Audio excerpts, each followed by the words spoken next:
മുറിയുന്ന കാര്യങ്ങളാണ് നമ്മൾ ഇന്ന് പഠിക്കുന്നത്. നമ്മൾ കഴിഞ്ഞ പാഠത്തിൽ എങ്ങനെയാണ് ഒളു ചെയ്യുന്നത് എന്ന് നമ്മൾ പഠിച്ചു. ഇനി നമുക്ക് ഒളു മുറിയുന്ന കാര്യങ്ങൾ അതിനെ കുറിച്ച് മനസ്സിലാക്കാം. പാഠത്തിലേക്ക് കടക്കാം. ബിസ്മില്ലാഹിർ റഹ്മാനിർ റഹീം. എന്താണ് മലമൂത്ര ദ്വാരങ്ങളിലൂടെ മനിയല്ലാത്തവ പുറപ്പെടുക. അതായത് നമ്മുടെ മലമൂത്ര ദ്വാരങ്ങളിലൂടെ മനിയല്ലാത്തവ പുറപ്പെടുക ഉളൂ മുറിയുന്ന കാര്യമാണ് കേട്ടോ. അതായത് ഉളൂ ചെയ്തതിന് ശേഷം നമ്മള് ബാത്റൂമില് മലമൂത്ര വിസർജനം ചെയ്യാൻ പോയാൽ നമ്മുടെ ഉളൂ മുറിയെന്ന് മനസ്സിലാക്കുക. പിന്നെന്താണ്, അതുപോലെ മനിയല്ലാത്ത എന്ത് പുറപ്പെട്ടാലും മലമൂത്ര ദ്വാരങ്ങളിലൂടെ എന്ത് പുറപ്പെട്ടാലും നമ്മുടെ ഉളൂ മുറിയും എന്ന് മനസ്സിലാക്കുക. പിന്നെന്താണ്, ബുദ്ധിയുടെ വകതിരിവ് നീങ്ങുക. അതായത് ഉറങ്ങുക, ഭ്രാന്ത്, ബോധക്ഷയം, മത്ത് മുതലായവ കൊണ്ട് വകതിരിവ് നീങ്ങുക. അതായത് ഉളൂ ചെയ്തതിന് ശേഷം ഉറങ്ങിപ്പോയി, അപ്പൊ നമ്മുടെ ബുദ്ധിയുടെ വകതിരിവ് നീങ്ങി. പിന്നെ ഉളൂ ചെയ്തതിന് ശേഷം നമ്മള് ബോധക്ഷയം സംഭവിച്ചു നമുക്ക്. അത് ശരിയായതിനു ശേഷം നിസ്കരിക്കാൻ പാടില്ല, പോയി മറ്റൊരു ഉളൂ ചെയ്യണം എന്ന് വീണ്ടും ഉളൂ ചെയ്യണം എന്ന് മനസ്സിലാക്കുക.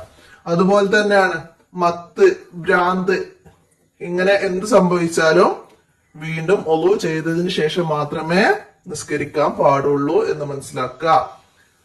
ഉളൂ ചെയ്തതിന് ശേഷമേ നമുക്ക് എന്ത് കാര്യവും ഉളൂ കൊണ്ട് ചെയ്യുന്ന ഏത് കാര്യവും ചെയ്യാൻ പാടുള്ളൂ എന്ന് മനസ്സിലാക്കുക. അടുത്തത് മൂന്നാമത്തത് എന്താണ്, മുൻകൈയിന്റെ പള്ള കൊണ്ട് മനുഷ്യന്റെ ഗുഹ്യസ്ഥാനം തൊടുക.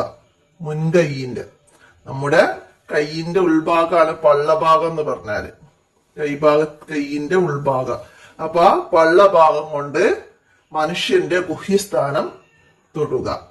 അടുത്തതാ, വലിയവരായ അന്യ സ്ത്രീ പുരുഷന്മാരുടെ തൊലി തമ്മിൽ തൊടുക. തൊലി തമ്മിൽ തൊട്ടാലാണ് ഇവിടെ പറഞ്ഞത് നഖം, മുടി, പല്ല് ഇതൊന്നും സ്പർശിച്ചാൽ ഉളൂ മുറിയുകയില്ല എന്ന് മനസ്സിലാക്കുക. വലിയവരായ അന്യ സ്ത്രീ പുരുഷന്മാരുടെ തൊലി തമ്മിൽ സ്പർശിക്കുക. അതായത് നമ്മളെ കയ്യും തമ്മിൽ ടച്ചായി, തൊലിയാണിത്.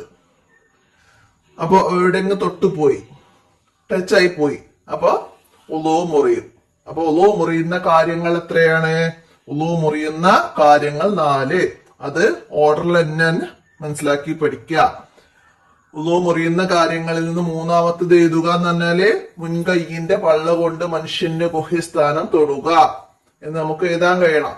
അപ്പൊ അതൊക്കെ മനസ്സിലാക്കുക. പിന്നെ ബുദ്ധിയുടെ വകതിരിവ് നീങ്ങുന്ന കാരണങ്ങൾ ഏതൊക്കെയാണ്? ഉറങ്ങുക, ഭ്രാന്ത്, ബോധക്ഷയം, മത്ത്. ഇതൊക്കെ ബുദ്ധിയുടെ വകതിരിവ് നീക്കുന്ന കാര്യമാണ്.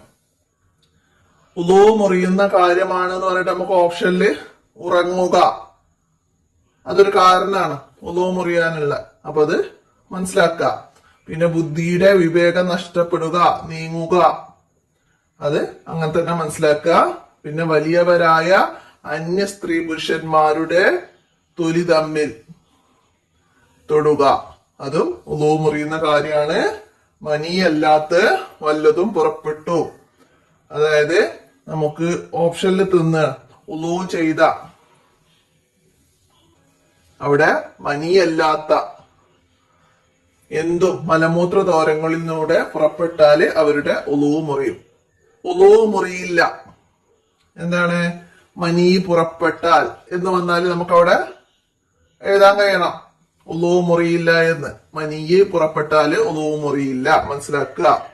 നമുക്ക് തദ്രിബാത്ത് നോക്കാം. ഉത്തരം പറഞ്ഞ് എഴുതാം. ഉളൂ മുറിയുന്ന കാര്യങ്ങൾ 4 നമ്മൾ പഠിച്ചു. അത് അവിടേക്ക് നോക്കിയിട്ട് ഓർഡറിൽ ഇവിടെ എഴുതുക. 1, മലമൂത്ര ദ്വാരങ്ങളിലൂടെ മനിയല്ലാത്ത വല്ലതും പുറപ്പെടുക, ബുദ്ധിയുടെ വകതിരിവ് നീങ്ങുക, മുൻകൈയിന്റെ പള്ളഭാഗം കൊണ്ട് ഗുഹ്യസ്ഥാനം തൊടുക, വലിയവരായ അന്യ സ്ത്രീ പുരുഷന്മാരുടെ തൊലി തമ്മിൽ തൊടുക. അപ്പൊ 4 ഇവിടേക്ക് എഴുതുക. ഇനി അടുത്ത് ബുദ്ധിയുടെ വകതിരിവ് നഷ്ടപ്പെടുത്തുന്ന 4 കാര്യങ്ങൾ എഴുതാനാണ്. ഏതൊക്കെ 4 കാര്യങ്ങളായിരുന്നു നമ്മൾ പറഞ്ഞത്? ഉറങ്ങുക, ഭ്രാന്ത്, ബോധക്ഷയം, മത്ത്.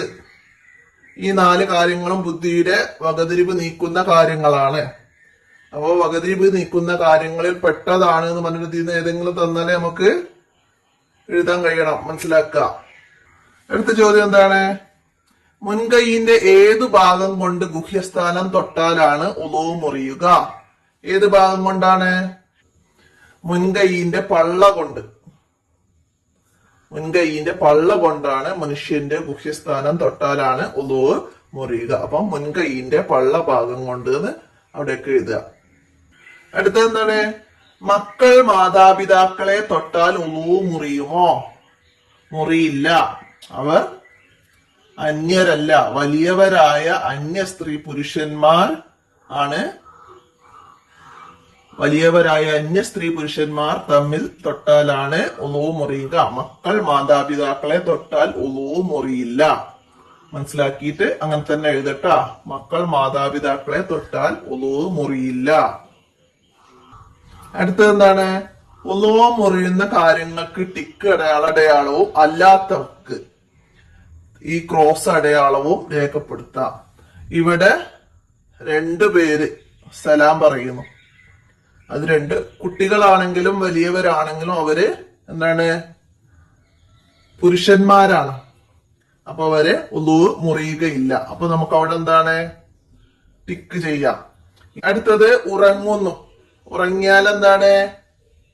ഉളൂ ചെയ്ത് ഉറങ്ങിയാല് ഉളൂ മുറിയും. അപ്പൊ അത് തെറ്റില്ല. അടുത്തത് ഉളൂ ചെയ്ത് ഭക്ഷണം കഴിച്ചാൽ ഉളൂ മുറിയുമോ? ഇല്ല, അതില്ല. അപ്പൊ നമുക്കവിടെ ടിക്കിടാം. ഭക്ഷണം കഴിച്ചാൽ ഉളൂ മുറിയൂല, മനസ്സിലാക്കുക കേട്ടോ. എന്നിട്ട് അത് ടിക്കു ചെയ്യാം. അപ്പൊ ഇവിടെ നമുക്ക് പഠിക്കേണ്ടത് എന്താണ്? ഉളൂ മുറിയുന്ന കാര്യങ്ങൾ എത്ര? ഉളൂ മുറിയുന്ന കാര്യങ്ങൾ 4 ആകുന്നു. 4 കാര്യങ്ങളും ഓർഡർ തെറ്റാതെ പഠിക്കുക.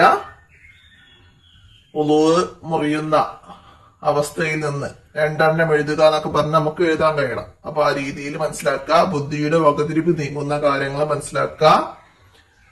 അപ്പൊ ഇത്രയും കാര്യങ്ങൾ ഈ പാഠഭാഗത്ത് നിന്ന് മനസ്സിലാക്കി പഠിക്കാം. നമുക്ക് ഇന്നത്തെ വീഡിയോ അവസാനിപ്പിക്കാം. അസ്സലാമു അലൈക്കും വറഹ്മത്തുള്ളാഹി വബറകാതുഹു.